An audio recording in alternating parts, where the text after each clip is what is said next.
여러분, 지금 손에 들고 계신 스마트폰, 매일 쓰는 컴퓨터, 그 안에는 정말 엄청난 세상이 숨어 있다는 거 알고 계신가요? 오늘은 바로 그 세상을 만드는 아주 미세한 건축 기술, 원자를 벽돌처럼 하나하나 쌓아 올리는 물리적 증착법의 세계로 함께 떠나보겠습니다. 자, 그럼 이런 질문으로 한번 시작해 볼게요. 머리카락보다도 수천 배는 더 얇은? 그러니까 원자 몇 개를 나란히 세운 것 같은 두께의 전선을 도대체 어떻게 만들 수 있을까요? 상상이 잘 안 가시죠? 바로 이 질문 속에 현대 기술이 도달한 정밀함의 경지가 담겨 있습니다. 오늘 우리가 함께 알아볼 내용입니다. 먼저 우리 주변의 디지털 세상이 어떻게 원자 단위로 쥐어지는지 살펴보고 오늘의 주인공인 물리적 증착법이 뭔지 알아볼 거예요. 그리고 이 기술의 대표적인 두 가지 방법, 아주 쉽게 끓이는 방식과 부딪히는 방식에 대해 알아본 다음 이 모든 게 왜 중요한지 정리해 보겠습니다. 자, 그럼 바로 출발해 볼까요? 네, 첫 번째 이야기, 디지털 세상의 건축술입니다. 우리 눈에는 보이지 않는 이 작은 건축이 지금 여러분이 보고 계신 이 화면과 어떻게 연결되는지 그 비밀을 한번 파헤쳐보죠. 여러분이 쓰시는 모든 전자기기 안에는요, 바로 이런 복잡한 도시가 숨어 있습니다. 이 수많은 길과 건물들, 즉 회로는요, 원자층을 한 겹 또 한 겹 정말 믿을 수 없는 정밀도로 쌓아 올려서 만들어져요. 이게 바로 우리 디지털 세상을 뛰게 하는 심장이라고 할 수 있는 거죠.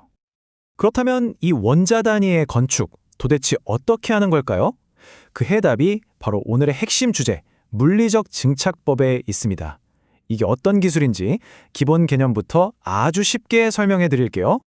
물리적 증착법, 영어로는 PVD라고 하는데요. 원리는 의외로 간단합니다.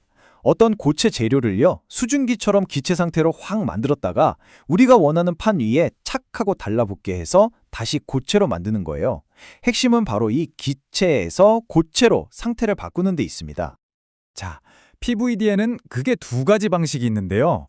그중 첫 번째, 좀 더 직관적으로 이해하기 쉬운 방법부터 알아볼까요?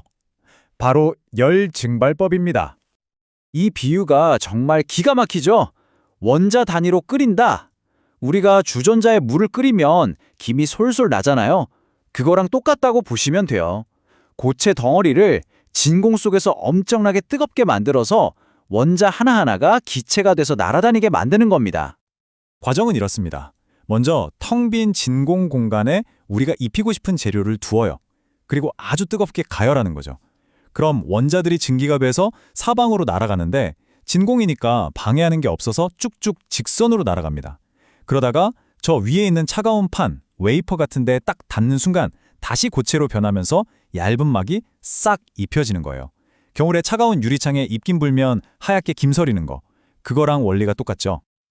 근데 요즘 시스템은요, 이게 정말 똑똑해졌어요. 회전하는 양념통처럼 한 장비 안에 여러 재료를 미리 넣어두고요.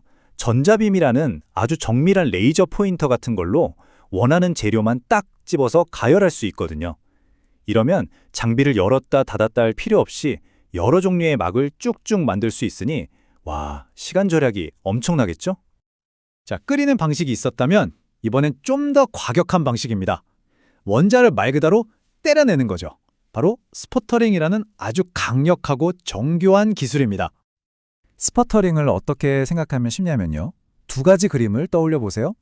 하나는 원자 크기의 샌드블라스터. 아주 작은 모래알을 엄청난 힘으로 써서 표면을 깎아내는 거요. 또 하나는 당구 게임입니다.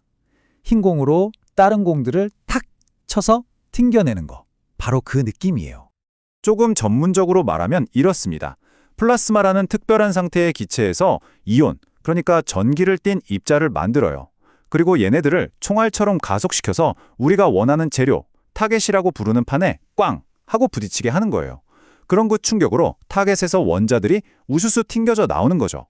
여기서 중요한 단어는 플라스마랑 이온 충돌이겠네요. 이 과정은 훨씬 더 역동적이에요.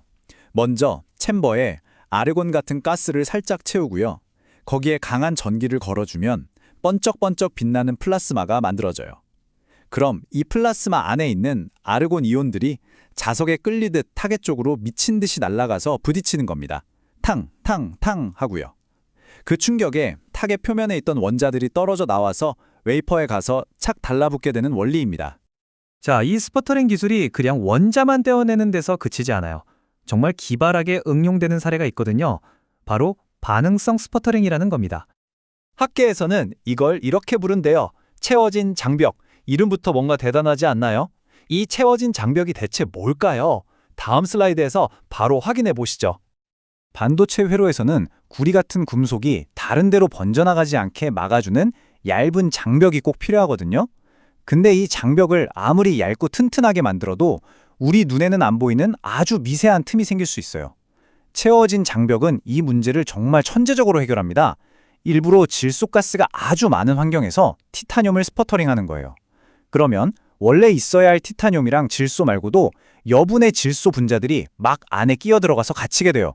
바로 이 갇힌 질소들이 그 미세한 틈들을 스스로 메워주는 거죠. 말 그대로 빈틈을 채워서 완벽한 방어막을 만드는 겁니다. 와, 정말 기발한 아이디어죠? 자, 이제 마지막 순서입니다.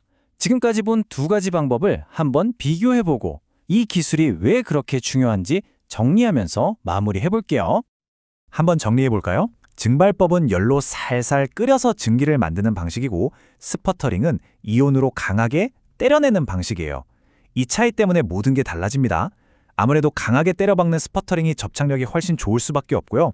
또 원자들이 사방으로 튀기 때문에 복잡한 구석구석까지 더 골고루 막을 입힐 수가 있어요. 재료도 마찬가지입니다.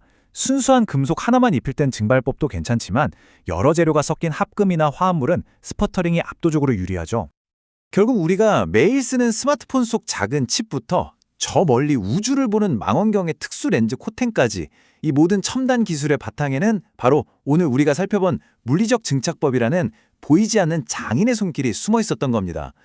원자를 다루는 이 기술이 바로 우리 현대 문명을 만들고 있는 거죠.